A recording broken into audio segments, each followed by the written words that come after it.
general counsel and your litigation counsel? Well, typically whoever is your usual general counsel, assuming you've got one, will work with your litigation counsel. And your litigation counsel is almost always going to be outside counsel unless you're massive enough that you actually have a litigation department. Your general counsel and your litigation counsel need to work well together in this process. In a way, this is a new business section. This is a new department in your mission organization, the litigation department. Even if you never had one, if you've got a major case going, you will.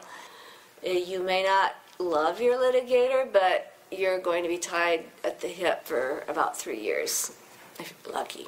Your litigation counsel needs to understand the mission's concerns. They need to assess the case. What's the process going to look like? What kind of time are we taking for the litigation? What's the time frame?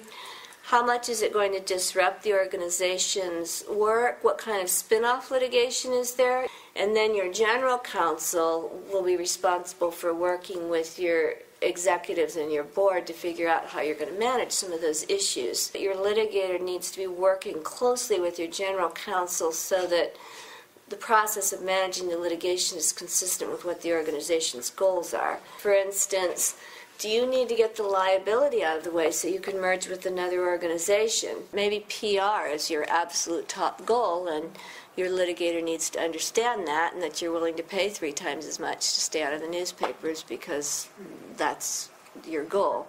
Is it absolutely key that you win the case because it's an important precedent to you? Or do you just want to get rid of the claims because of the emotional conflict, and how much is it worth it to you to pay to do that? So where you need to be as an organization drives the case strategy and what you're willing to spend on the case.